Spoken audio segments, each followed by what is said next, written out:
भगवान गौतम बुद्ध के मुताबिक मन को वश में करने का मतलब है आत्मसंयम। आत्मसंयम का मतलब है अपने आप को वश में करना और मन वचन कर्म पर नियंत्रण रखना। मन को वश में करने के लिए गौतम बुद्ध ने कुछ तरीके बताए हैं। किसी शांत जगह पर जाकर आंखें बंद करके मन के भीतर चल रहे शोर से हटकर भीतर के सुर को सुनने की कोशिश करें। मन को शांत करने के लिए सबसे पहले तन के आयाम पर काम करना होगा। इसमें कर्मेंद्रियां और ज्ञानेंद्रियां शामिल हैं। मन को समझने का तीसरा चरण है सुनना। किसी की बातों पर तब तक विश्वास नहीं करना चाहिए जब तक कि वह तुम्हारे विवेक की कसौटी पर खरा न उतरे। मन को जानने और समझने का पांचवा चरण है जागरूकता। हर कार्य को जागरूकता के साथ करना चाहिए। ध्यान ही मन को जानने, समझने और नियंत्रित करने का अंतिम चरण है। मन की शांति पाने के लिए व्यक्ति को शिकायत और दुख की भावनाओं से छुटकारा पाकर दुनिया के दर्द से ऊपर उठना चाहिए। भगवान बुद्ध ने कहा है कि जिसने अपने मन को वश में कर लिया है उसकी जीत को देवता भी हार में नहीं बदल सकते हैं। अर्थात मन को वश में करने का नाम ही आत्मसंयम है, जिसका अर्थ है अपने आप को वश में करना, अर्थात मन वचन और कर्म पर अधिकार प्राप्त करना, ताकि शरीर से कोई अशुभ कार्य न होने पाए, जिससे कोई अपशब्द न निकले और मन में कभी अशुभ विचार न उठने पाए। यदि मनुष्य अपनी इंद्रियों का प्रयोग उचित ढंग से करता है तो ही वह मनुष्य कहलाने का अधिकार रखता है। यदि उसका अपने मन पर अधिकार नहीं है, उचित और अनुचित का ज्ञान नहीं है, तो वह मनुष्य के पद से गिरकर अन्य योनियों में गिने जाने योग्य हो सकता है। भगवान बुद्ध ने कहा है कि जिसने अपने मन को वश में कर लिया है उसकी जीत को देवता भी हार में नहीं बदल सकते हैं।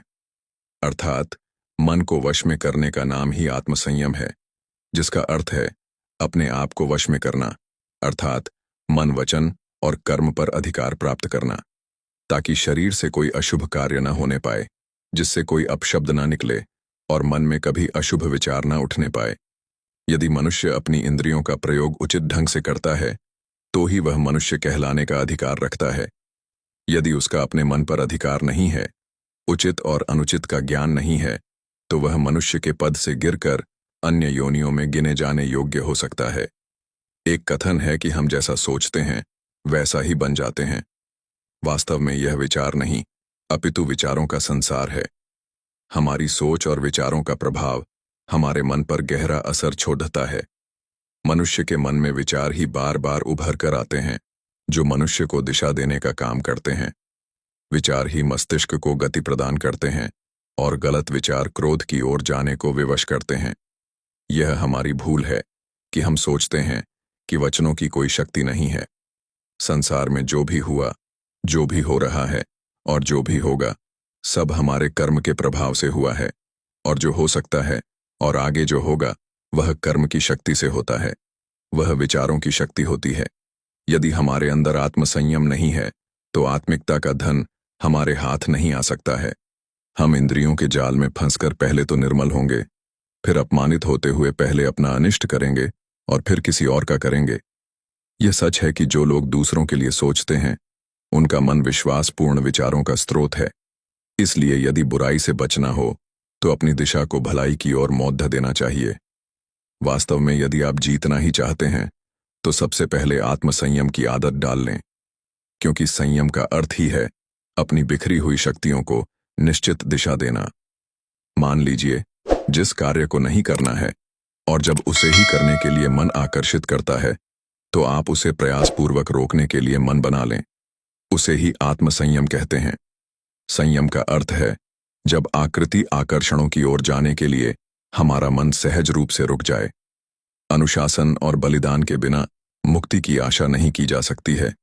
लेकिन यह बात भी सच है कि लोग अक्सर गुस्से में विवेक शून्य होकर तुरंत अपने आत्मसंयम को गुस्से में खो देते हैं।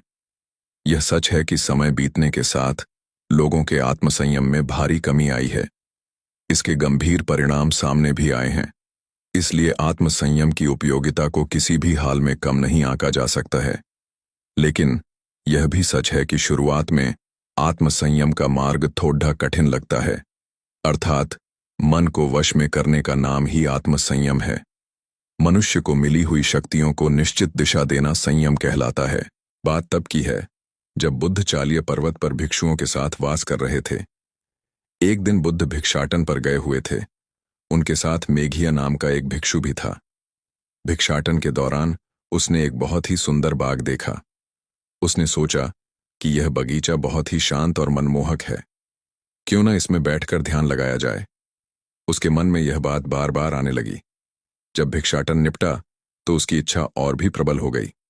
उसने तथागत से आग्रह किया, भंते, वह बगीचा बहुत सुंदर और शांत है, वहां आसानी से ध्यान लग जाएगा। आप अनुमति दें तो मैं वहां जाकर ध्यान करूं। बुद्ध बोले, कोई दूसरा भिक्षु आ जाता है तब चले जाना। यह सुनकर मेघिया चुप तो हो गया, पर उसका मन बेचैन था। कुछ देर में उसने फिर से प्रार्थना की। बुद्ध ने उसे फिर समझाया कि थोड़ी देर प्रतीक्षा कर ले, लेकिन उसका मन तो वहां जाने के लिए मचल रहा था। जब उसने शास्ता से बार बार निवेदन किया तो उन्होंने अनुमति दे दी। मेघिया तुरंत उस बगीचे में पहुंचा और ध्यान साधना में बैठ गया, लेकिन वहां फिर से उसका मन भटकने लगा। पूरा दिन बीत गया, पर मन शांत नहीं हुआ। ध्यान लगाने का मकसद पूरा नहीं हो सका। शाम होने पर वह बुद्ध के पास लौटा और उन्हें पूरे दिन की कहानी सुनाई।